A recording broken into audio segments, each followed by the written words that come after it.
하나님께 나아갑니다. 하나님 그들의 수고를 기억하여 주시고 꼭 갚아주시기를 원합니다.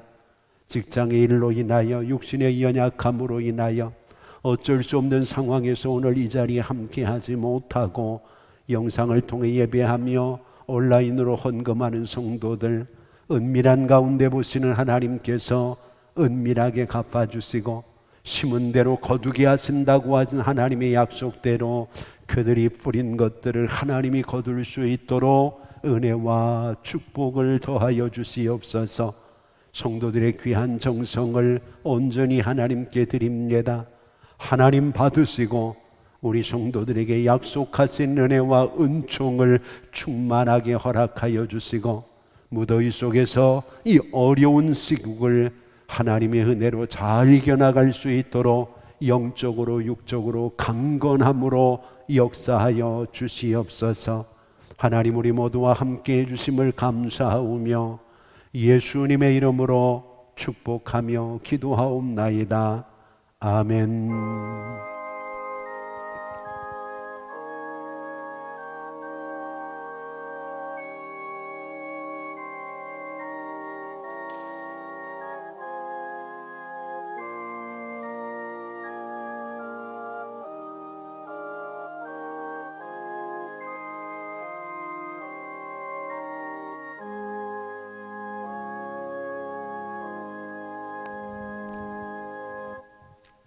우리 같이 성경 보겠습니다. 하나님의 말씀 출애굽기 14장 1절과 4절 말씀입니다. 찾으신 줄 알고 봉독합니다. 여호와께서 모세에게 말씀하여 이르시되 내가 바로의 마음을 완악하게 한즉 바로가 그들의 뒤를 따르리니 내가 그와 그의 온 군대로 말미암아 영광을 얻어 애굽 사람들이 나를 여호와인 줄 알게 하리라 하심에 무리가 그대로 행하니라. 아멘. 오늘도 하나님의 은혜 속에서 우리가 만나서 함께 예배할 수 있는 시간이 있음을 감사하고 이 시간에 함께 하지는 못하지만 영상을 통해서 하나님 앞에 예배하고 헌신하는 사랑하는 성도들 모두에게 하나님의 각별하신 은혜와 돌보심과 지키심이 함께 하시기를 축복합니다. 어려운 시대 더욱 믿음을 가진 우리들이 조심하고 하나님의 은혜와 은총을 덧입을 수 있도록 하나님과의 거리를 좀 더 가까이 할 수 있는 말씀과 기도의 삶이 우리에게 꼭 있기를 소망합니다. 오늘 본문에 보면 하나님께서 4절 말씀에 이런 말씀을 하십니다. 애굽 사람들이 나를 여호와인 줄 알게 하리라 그렇게 말씀하십니다. 애굽 사람들이 이스라엘 사람들이 아니라 애굽 사람들이 나를 여호와인 줄 알게 하겠다는 거죠. 그러면 이제까지 그들은 하나님을 여호와로 인식하지 못했다는 것이고 하나님께서 출애굽을 위해서 10가지 재앙을 통해 애굽과 바로에게 어려움을 주었던 이 과정들이 바로 이런 하나님의 목적, 이런 하나님의 뜻이 있었기 때문에 계속해서 일관되게 이어져 왔다는 것을 우리가 성경을 통해 볼 수 있습니다. 하나님께서 과연 애굽 사람들에게 10가지의 재앙을 통해서 어려움을 주시면서 왜 무엇을 하나님께서는 원하실까 하는 고민들을 우리가 합니다. 한 번이어도 되는데 반복되어진 일들을 통해서 하나님이 일관성 있게 원하시는 것, 그것은 바로 오늘 본문입니다. 여호와를 알게 하기 위한 것이라는 거죠. 이미 이스라엘 백성들은 하나님이 여호와라는 것을 압니다. 그런데 문제는 애굽 백성들, 애굽 사람들은 하나님이 여호와라는 것을 모른다는 거죠. 하나님이 원하시는 것은 그들도 이 어려움을 통해서 하나님이 여호와인 것을 알게 하겠다는 것이 하나님의 의도고 하나님이 원하시는 일입니다. 어쩌면 오늘 우리가 지금 당하고 있는 이 어려움의 끝에도 하나님이 뭔가를 원하시기 때문에 어려움들을 우리에게 감당하게 하시는 것이 아닐까요? 아무 이유 없이 성도들이 모이는 일을 어렵게 하고 우리의 삶을 피폐하게 만드시지는 않을 겁니다. 하나님께서 애굽 사람들에게 어려움을 통하여 여호와를 알게 하기를 원했다면 오늘 어쩌면 우리에게도 하나님께서 이 시대의 어려움을 통하여 우리가 여호와를 알기를 원하시는 의도가 있지 않겠는가 하는 생각을 합니다. 그것도 예수를 믿는 사람, 교회 다니는 사람 물론이고 애굽 사람들이잖아요. 이방인들, 하나님을 모르는 사람들, 하나님에 대해서 믿음을 갖지 못하고 오히려 조롱하고 어려움을 주고 있는 사람들까지도 우리의 힘으로는 도저히 안 되는 문제들에 우리가 부딪힐 때 그것을 해결하시고 그것을 주관하시는 분이 여호와 하나님이라는 것을 하나님께서는 알기를 원하고 계시는 거죠. 우리가 성경을 통해서 보면 하나님이 여호와인 것을 알기를 원한다고 하는 하나님의 마음이 17번 표현되고 있습니다. 그 시작은 출애굽기 6장 7절입니다. 출애굽기 6장 7절에 보면 하나님이 이런 말씀을 하십니다. 너희를 내 백성으로 삼고 나는 너희의 하나님이 되리니 나는 애굽 사람의 무거운 짐 밑에서 너희를 빼낸 너희 하나님 여호와인 줄 너희가 알지라 그렇게 얘기를 합니다. 여기 보면 하나님께서 애굽 사람에게서 그들을 빼내신 그 과정을 통해서 이스라엘 백성인 너희가 하나님이 여호와인 것을 알 것이라고 얘기합니다. 그러더니 오늘 본문에서는 이제 그 사건을 통해 너희뿐만 아니라 너희를 보내야 되는 애굽 사람들까지도 하나님이 여호와인 것을 알게 하겠다고 하나님이 말씀을 하십니다. 이것은 오늘 우리에게도 전해진 말씀이기 때문에 이스라엘, 애굽 그리고 우리까지도 하나님이 여호와인 것을 알게 하시기를 하나님은 원하고 계십니다. 그러면 우리는 이런 질문을 합니다. 하나님이 여호와인 것을 모르는 사람이 얼마나 되는가? 더군다나 예수를 믿고 오랫동안 신앙생활을 하고 교회에 나와서 예배를 드린 지가 언젠데 이게 도대체 무슨 얘기인가 하는 질문을 갖게 됩니다. 저도 그런 질문을 가지고 오늘 본문의 말씀 앞에 섰으니까요. 도대체 이 말씀이 무슨 말인가요? 내가 여호와인 줄 알려. 내가 여호와라는 것을 하나님은 지금 강조하고 있거든요. 그러면 우리 스스로에게 한번 물어봐야죠. 나는 과연 하나님이 말씀하시는 이 의도대로 하나님을 여호와로 아는가? 내가 알고 있는 여호와는 어떤 분인가? 과연 정말 내 신앙은 여호와 신앙인가 하는 것들을 우리가 한번 본문을 통해서 묵상을 해봐야죠. 하나님께서는 일관성 있게 주장을 하시는 겁니다. 하나님께서 변치 아니하시고 일관성 있게 하나님은 내가 여호와인 것을 너희가 알아야 된다는 거예요. 그런데 그 앞에 바로가 딱 등장을 하거든요. 바로는 본성적으로 하나님을 여호와로 알기를 거부하는 사람의 대표입니다. 그래서 그 마음을 완악함이라고 표현을 하죠. 하나님이 바로를 꺾으십니다. 바로에게 어려움을 주십니다. 그리고 이제는 바로뿐만 아니라 애굽 사람들도 그 일을 통해서 하나님이 여호와라는 것을 알게 된다는 거죠. 오늘 우리에게 주시는 메시지는 뭔가요? 나도 바로같이 본성적으로 하나님을 여호와로 알지 못하고 여호와로 아는 것을 거부하는 사람들 틈에 있다는 거예요.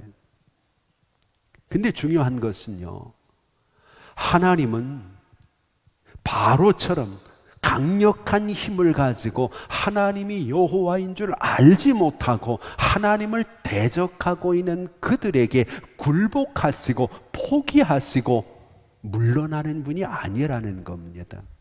결국은 그들로 하여금 여호와임을 알게 하고 그들을 굴복시키고 어떤 상황을 통해서라도 그들을 심판하셔서 오늘 본문 4절에 나온 말씀처럼 바로와 그의 온 군대로 인하여 영광을 받으시고 애굽 사람들이 비로소 여호와 하나님을 알게 되어지는 은혜를 우리에게 주신다고 하는 것이 본문의 메시지죠.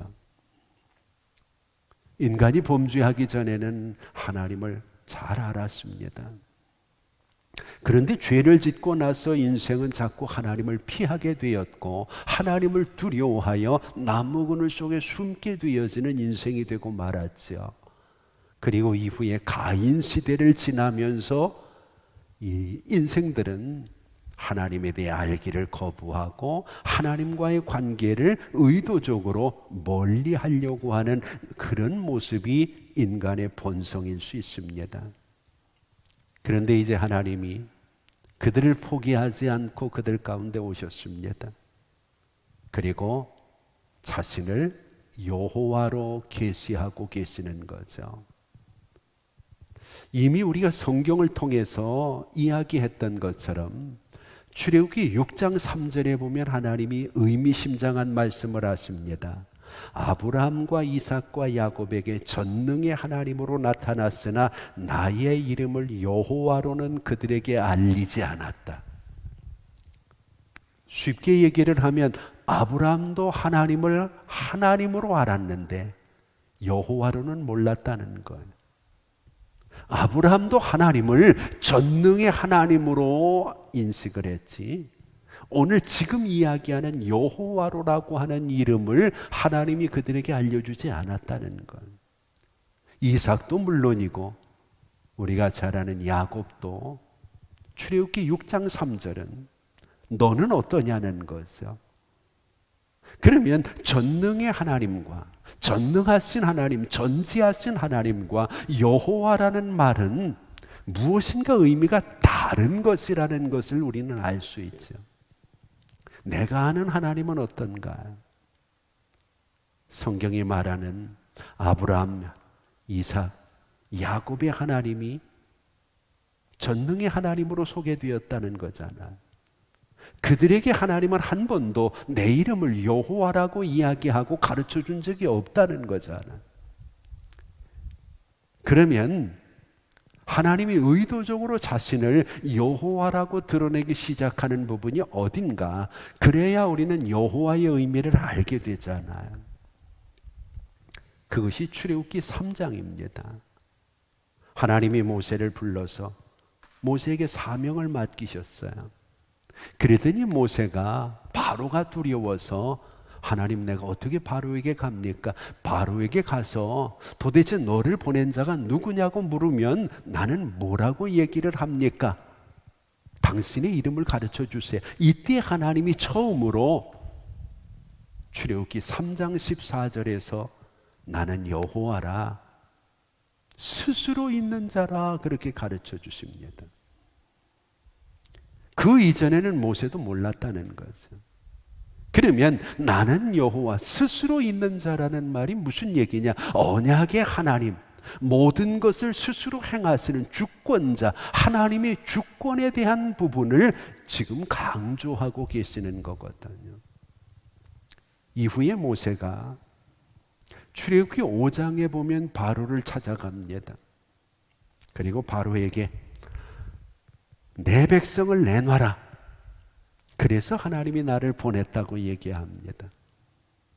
그랬더니 바로가 2절 말씀에 이렇게 얘기를 합니다. 여호와가 누구냐 그렇게 얘기를 하죠. 하나님은 알아요. 근데 여호와가 누구냐? 여호와에 대해서는 몰랐다는 거죠. 이후에 하나님께서는 출애굽기 6장에서부터 집중적으로 자신의 이름을 여호와라고 강조하기 시작합니다.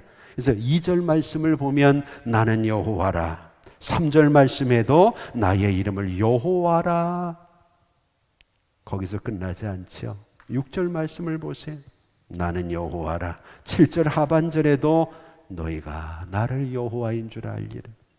8절 끝에도 나는 여호와라. 29절에도 보면 나는 여호와라.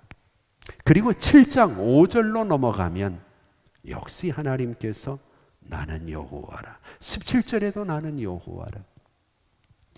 6장과 7장에서 집중적으로 하나님은 자신은 여호와라는 것을 강조하고 또 강조를 합니다.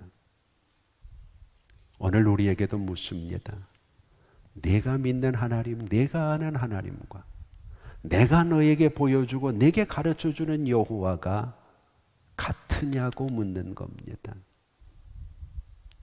왜 그러면 하나님께서는 이전에는 말씀하시지 않던 여호와의 이름을 오늘 본문에서 강조하시고 그것을 오늘 우리에게 알게 하시느냐는 거죠. 이것을 위해서는 중간에 삽입되고 있는 모세와 아론의 족보를 우리가 이해를 해야 됩니다. 출애굽기 6장과 7장 사이에 하나님은 뜬금없이 갑자기 모세의 족보를 끌어오십니다. 그리고 모세와 함께 일하게 되어지는 아론의 족보도 끌어오십니다. 그리고 하나님은 그들을 사용하시고 그들을 하나님께서 쓰시는 이유가 바로 7장에 나와 있는 여호와를 알리기 위한 것이라는 것. 이것은 신약 시대도 마찬가지입니다. 예수님의 족보가 쭉 나오죠. 예수님의 제자들을 하나님이 부르셨어요. 그리고 그들에게 맡기신 사명이 뭔가요? 땅 끝까지 이르러 하나님의 이름을 알리는 거잖아요. 복음을 증거하는 일이잖아요. 그러면 우리에게 의문이 하나 생겨요. 그 많은 사람들 중에 왜 하필이면 하나님이 모세와 아론을 쓰시느냐는 거예요. 그것을 이해를 해야 오늘 이 시대에 내가 하나님 앞에 어떤 존재인가, 하나님이 왜 나에게 집착하시는가 알 수가 있기 때문이에요. 하나님이 모세가 대단하고 아론의 족보가 대단하기 때문에 하나님이 출애굽에 대한 이야기를 하며 여호와를 알리겠다고 이야기를 하시면서 그들의 족보를 삽입한 것이 아니라는 거예요. 아론의 족보나 모세의 족보를 보면 쓸만한 사람이 별로 없어요. 내세울 사람도 없고요. 그렇다고 가문이 훌륭한 것도 아니고 대단히 뛰어난 신앙인이 있는 것도 아닙니다. 그런데도 하나님이 모세를 사용하시고 모세와 아론의 족보를 그 사이에 집어넣으신 이유는 하나입니다. 모든 일을 주관하시는 분이 하나님이시고 모세가 쓰임을 받는 것은 잘났기 때문이 아니라 하나님의 은혜 때문이라는 겁니다. 너희가 한번 살펴보라는 거예요. 내가 모세를 쓸 수 있는 이유가 뭐냐는 거예요. 모세를 통해서 이스라엘 백성들을 해방시켜야 될 반드시 모세가 필요한 이유가 뭐가 있느냐는 거예요. 아무리 눈을 씻고 찾아봐도 없어요. 그런데도 하나님이 모세를 쓰시는 것은 하나님의 은혜가 임하기 때문이에요. 오늘 우리도 마찬가지죠. 내가 잘나고 똑똑해서라면 오늘 우리는 하나님 앞에 교만할 수밖에 없어요.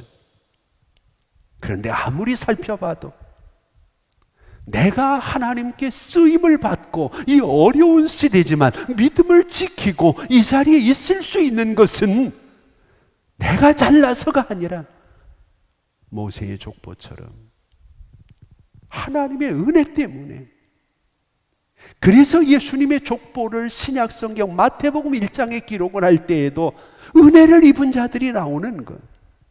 예수님의 제자들이 그렇게 볼품이 없는데도 예수님께서 온 세상을 통째로 그들에게 맡기시고 주님이 승천하셔서 우리의 처소를 예비하실 수 있었던 것은 그들이 잘나서 그들이 대단해서가 아니라 그들을 하나님의 은혜로 붙드시기 때문이라는 거죠.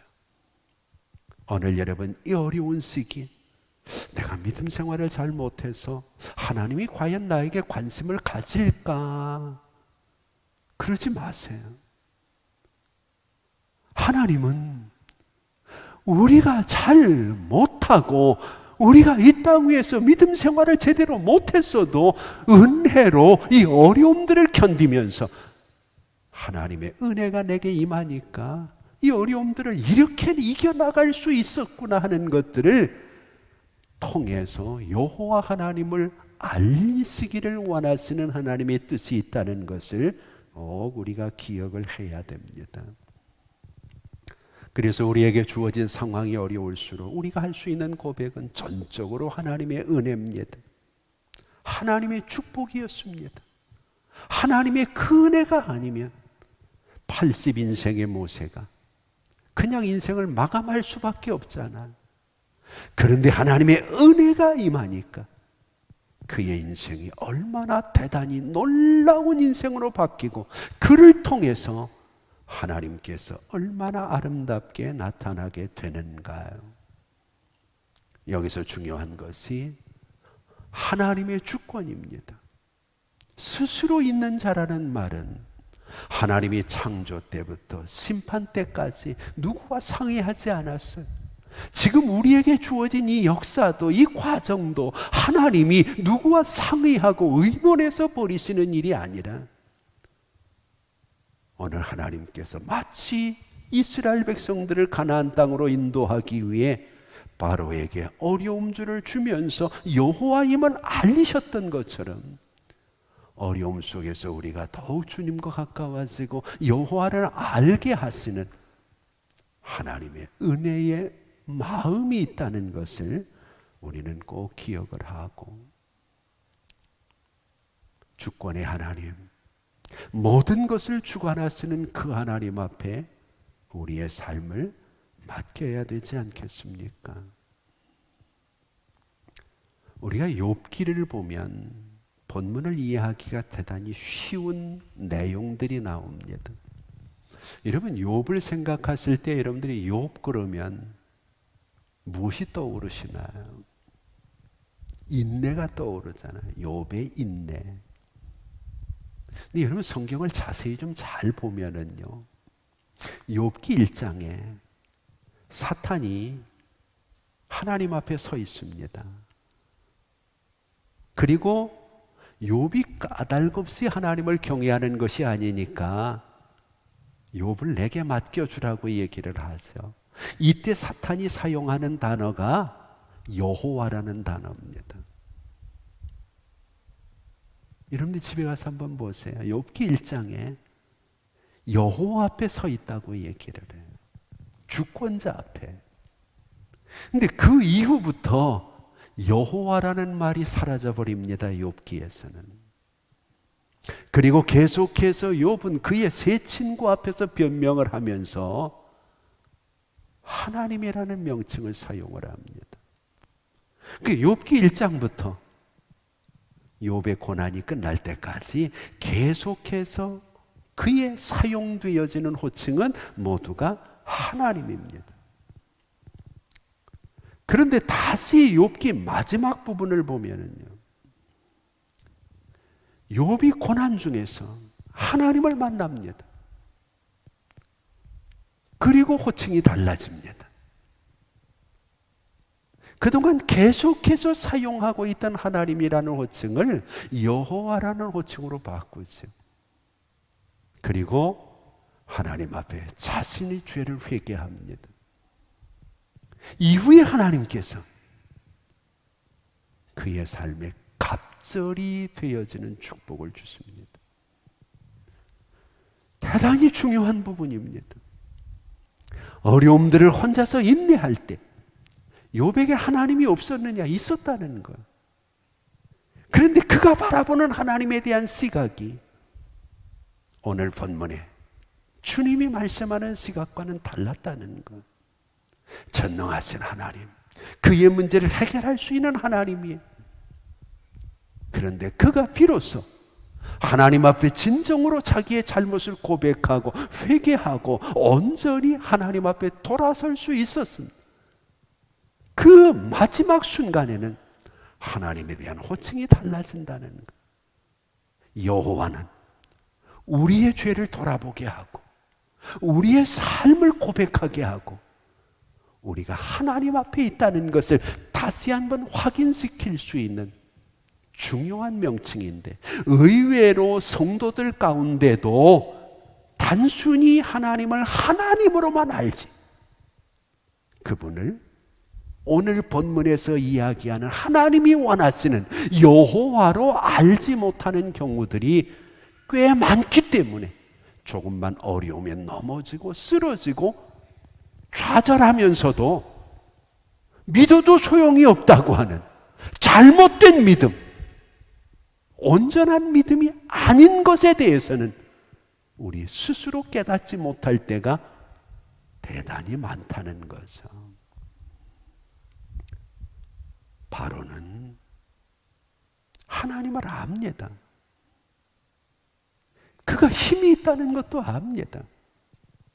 그런데 오늘 하나님은 비로소 애굽 사람들도 여호와임을 알지니라고 얘기를 하거든요. 오늘 여러분들의 신앙은 어디까지인가요? 여기서 우리는 두 가지 중요한 개념을 찾아야 돼요. 하나는 하나님을 알 때 존재론적인 알미 있어요. 또 하나는 하나님을 알 때 기능적인 알미 있어요.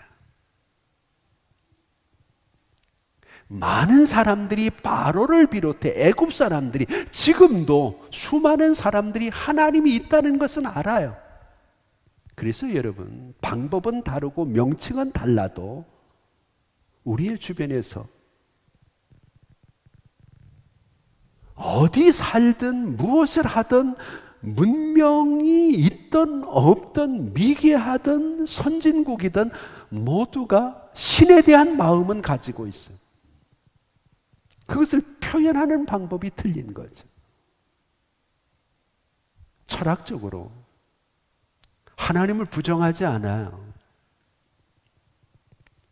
철학자들은 하나님에 대한 이야기를 할 때 이렇게 얘기를 합니다. 존재 그 자체, 우주의 근원, 부동의 동자, 모든 존재를 존재케 하는 제일 원인자. 이 말은 모든 것의 근원이라는 거죠. 그런데 문제는 이것이 너무 보편적이고 추상적인 단어라는 거예요. 대단히 주관적이고 철학적인 용어일 수밖에 없어요. 그런데 의외로 많은 성도들이 그 용어를 믿음인 줄 알고 받아들이는 거예요. 예를 들어서요, 우리가 애국가에도 보면 하나님이 보호하사 우리나라 만세.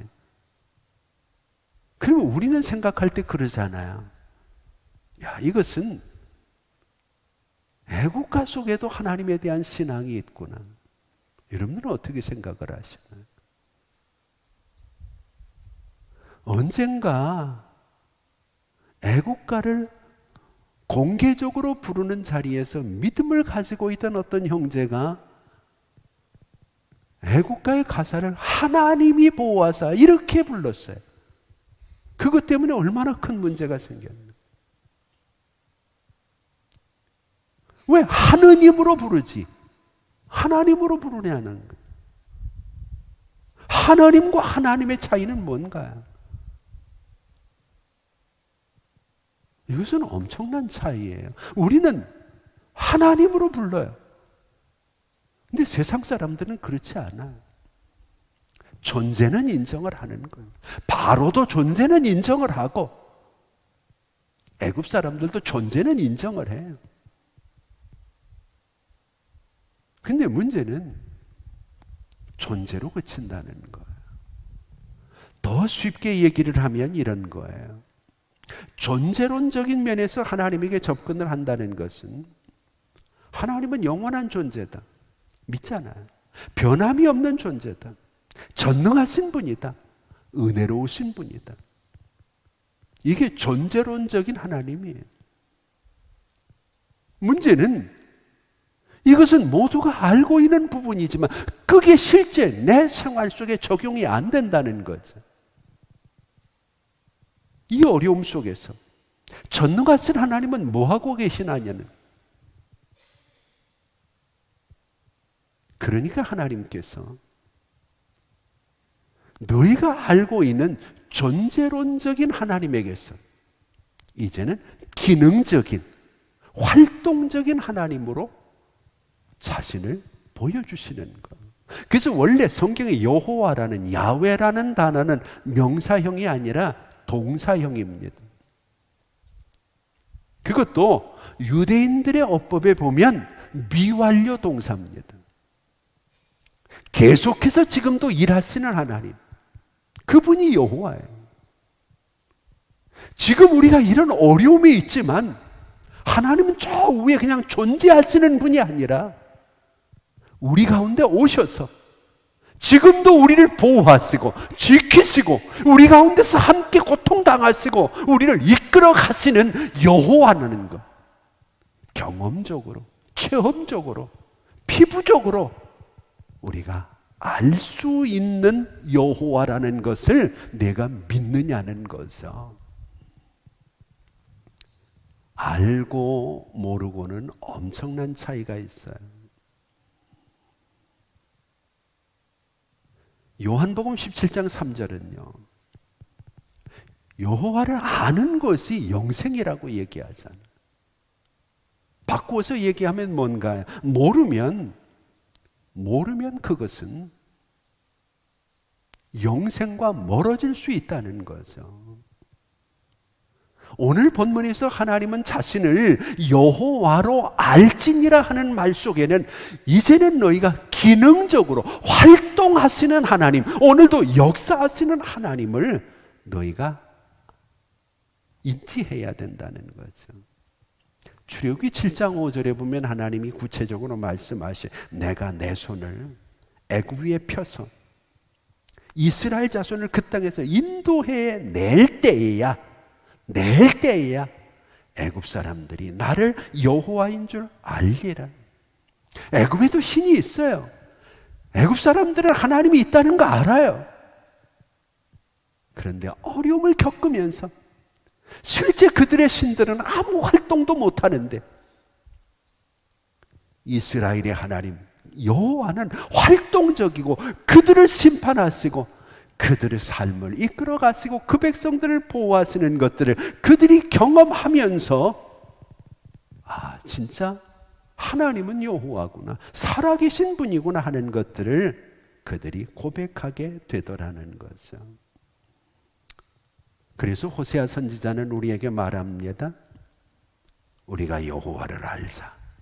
힘써 여호와를 알자. 여호와를 아는 것으로 오늘 우리의 삶은 엄청나게 달라질 수 있기 때문에 그런 거죠.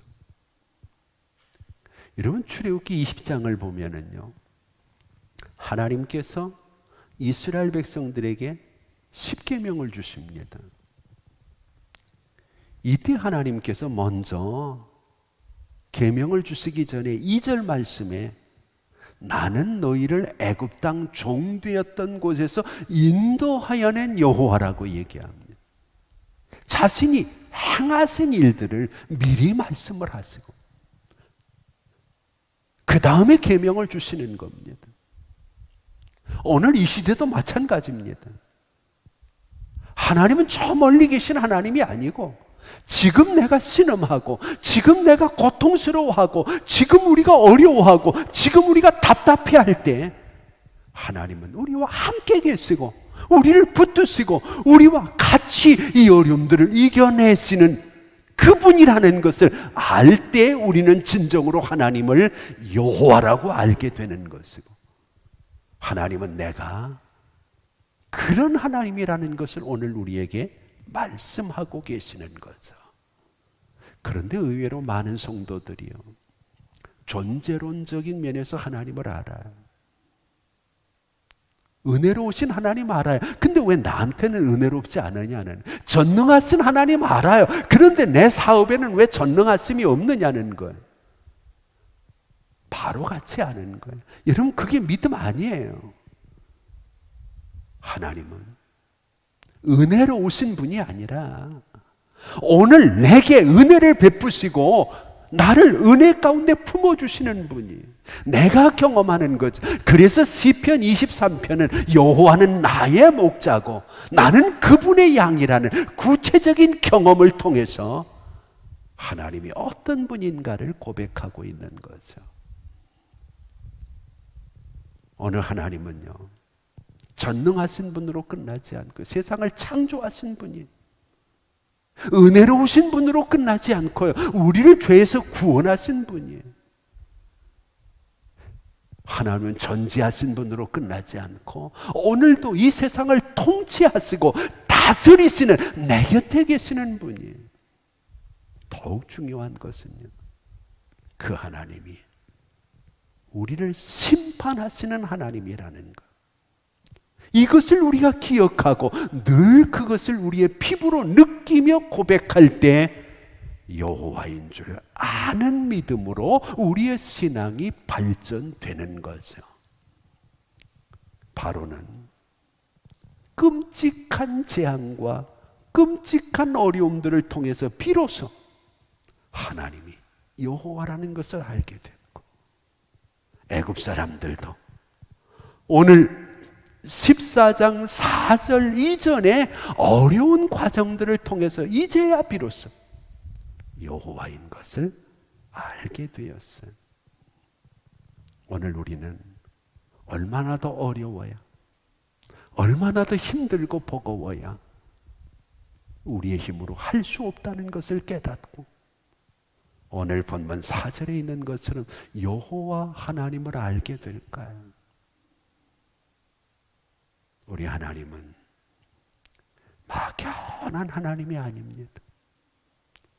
여러분들의 삶 속에 오늘도 구체적으로 역사하시면서 이 어려움들을 통해서 자신이 언약의 하나님, 주권의 하나님, 모든 것을 스스로 결정하고 스스로 행할 수 있는 통치자라는 것을 보여주시기를 원하고 계십니다.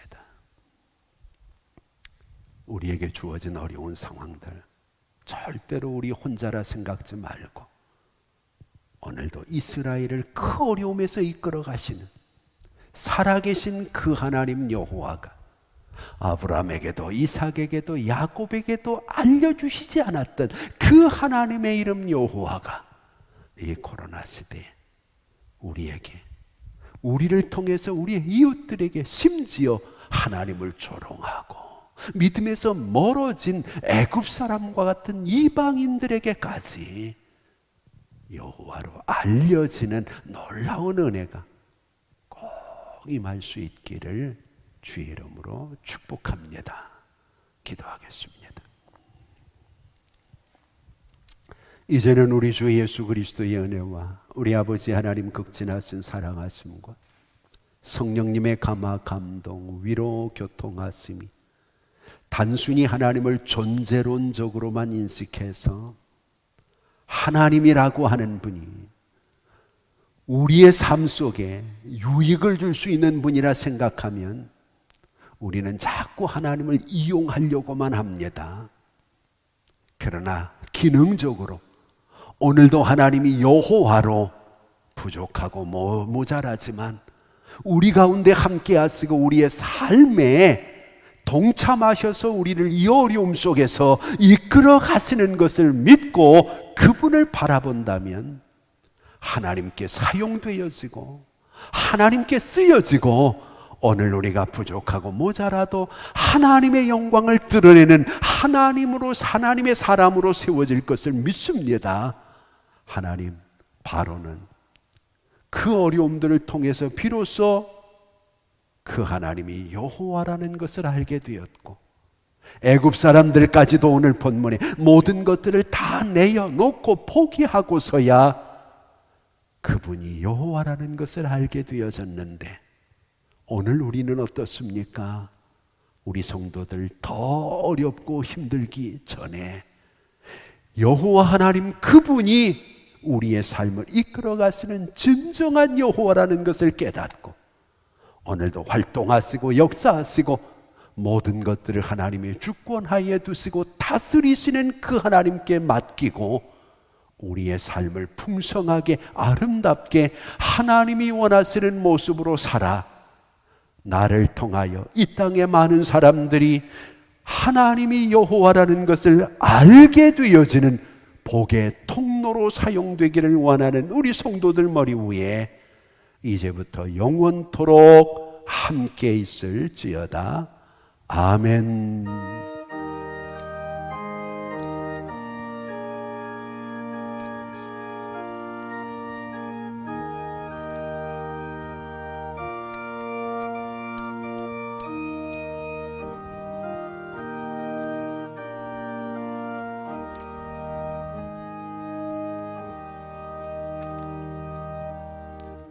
오늘도 우리가 하나님 앞에 모일 수 있어서 감사합니다. 어려운 시기입니다. 덥기도 하고 장마도 계속되고 코로나 유행도 끝모르게 우리의 삶을 위협하지만 분명히 이 가운데도 하나님이 역사하실 것을 우리는 믿습니다.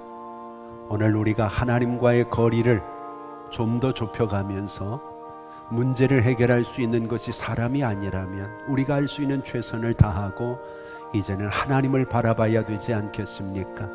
한 주간도 건강 조심하시고 하나님이 여호와 되심을 우리가 알고 믿을 뿐 아니라 우리의 주변 사람들에게 보여줄 수 있는 믿음의 행위들이 우리 모두에게 꼭 있기를 바랍니다. 건강하게 한 주 보내시고 다음 주에 다시 만날 수 있기를 소망합니다. 자유롭게 기도하시다가 형편대로 돌아가시겠습니다. 아버지 하나님, 하나님의 그 신은혜와 사랑을 감사합니다. 오늘도 우리가 조심하고